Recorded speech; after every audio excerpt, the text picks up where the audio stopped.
Chris, what is our second main topic today? Topic 2 is from Dan Skip Allen. I'm a huge fan of The Godfather, and it's my top 2 movie of all time. I've heard the tumultuous story of how this film was made in various commentaries and interviews with director Frances Ford Coppola. Now, this true story has come to life as a miniseries on Paramount Plus. The teaser of the offer has dropped online. Have you seen it, and what do you think of it? Thanks, and keep up the great work. I mean, we were buzzing about this when they announced a while ago that they were making this thing, The Offer, about what went into the making of The Godfather. And I'll be honest, while I have heard a couple of stories, I don't really know a lot. I mean, I know more about what went into making Apocalypse Now, because there's been a million different things about that. But I didn't know a lot about what went into making The Godfather. I mean, almost everything I've ever read about The Godfather is about the movie itself, not really so much about what happened behind the scenes or what went into getting it made and all that kind of stuff. So when they announced this, I thought it was intriguing. You guys know that I think Miles Teller is a drastically underrated performer. I know everybody's, well, he was in Fantastic Four. It doesn't matter what you think. The dude is amazing. He's a really great Whiplash, actor. dude. Listen, J.K. Simmons, what he said, I don't win my Academy Award for that movie if it wasn't for Miles Teller. Like, and he was so good in that, but he always brings everything. I can't remember the name of it, but he was in this one firefighter movie with James Brolin that I can't remember it was based on a true story about these. That Joe Kosinski directed, right? Yes, as a matter of fact. So the guy's really, really good. So when I heard he was going to be in this, and Fogler, I think, was going to be playing Coppola.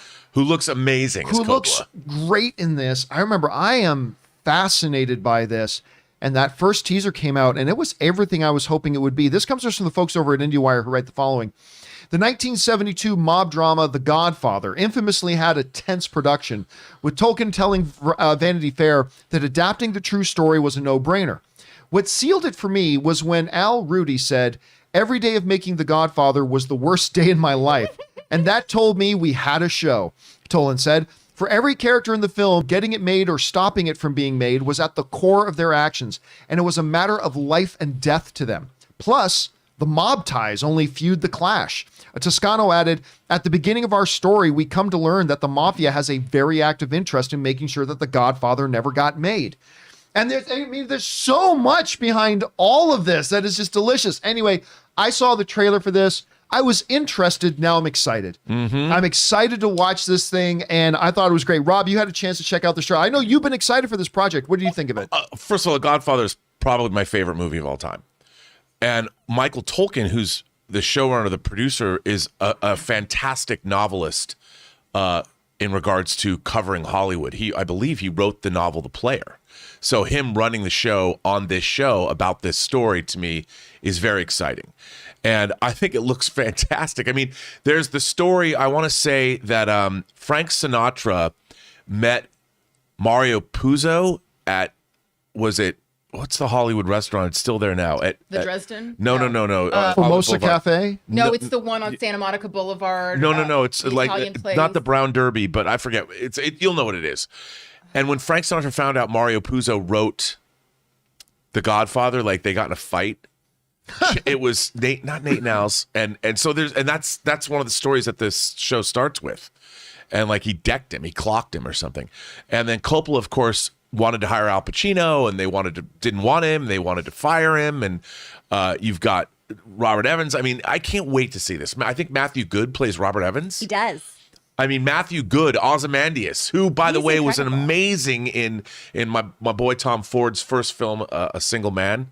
Oh, I love Matthew Goode. Anyway, I can't wait, John. So good. Chris, you had a chance. So you're seeing this. You had a chance to watch the trailer. Did it appeal to you? Do you think this works? Did it raise the needle for you on this? What are you thinking? I'm very excited about this one because I do think this is a really interesting story. But bouncing off of Rob here, I love this cast so much. We've got Matthew Goode, we've got Juno Temple, we've got Colin Hanks, we've got Bern Gorman, we've got Giovanni Ribisi. Like, come on, this is gonna be great. Well, I hope it's gonna be great. I have very high hopes. But I think it's going to be a really, really good telling of this. Aaron, you had a chance to see the trailer? I mean, this might be, I think it's fair to say, maybe the most iconic Hollywood film. I mean, like The Godfather, amongst a lot of cinephiles, the only argument about greatest film ever made is it Godfather 1 or is it Godfather 2? So this is Hollywood history right here. What did you make of this trailer? Well, I've been excited for this for a long time for a couple reasons. Number one, I actually helped put a friend on tape for his audition for this show. Really? I did. So That's cool. and just his small part that he auditioned for was hilarious,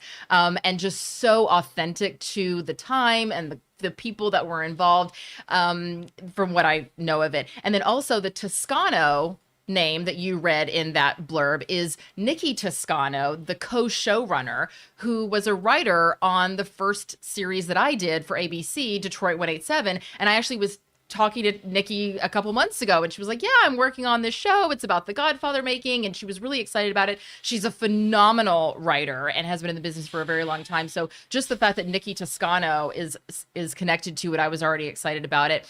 But also, like, as you said, Rob, there's so many crazy stories. Like the studio did not want to hire, Marlon Brando. So they were going to make him screen test, number one, and then they were going to make him work for free, and then he was going to have to pay the bond that was required because of his notorious bad behavior. Yeah. So Coppola tricked him into doing a screen test by telling him it was a makeup test and that he already got the job. And his makeup test / screen test was so good that the studio let go of the other two things and said, okay, well, never mind. And even the iconic, the strings, the graphic of the strings, the studio didn't want that. And, this is a classic situation of a studio and a director just not making the same movie.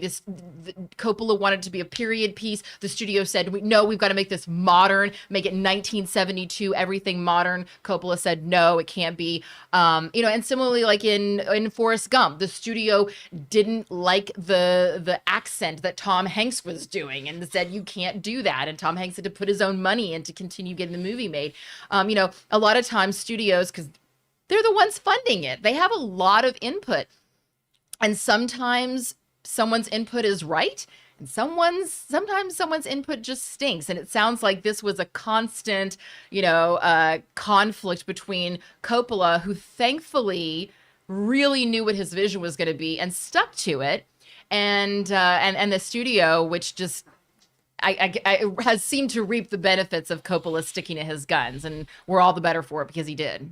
It's funny because every year we go to the John Williams concert at the Hollywood Bowl, and a couple of times they've done The Godfather, because he'll also play some scores from other movies. Yeah. Did they do that this year? I feel like I think they did. I think yes, they did. Yeah. Because what'll happen is they'll finish one piece, and everybody applauds and goes crazy, and then the noise dies down, and there's no lights on, and then you'll just hear that one horn. And like you instantly know what it is. Then everybody gets excited. Anyway, guys, the question is for you at home. What did you think about the trailer for The Offer? I mean, like I said before, I was interested. I'm now excited. Did it work for you? Maybe you've never even seen The Godfather. If you haven't, what are you doing? What kind of choices are you making in your life? Get on that. Go watch it. Anyway, whatever you guys are thinking, jump on down to the comment section below and let us know your thoughts.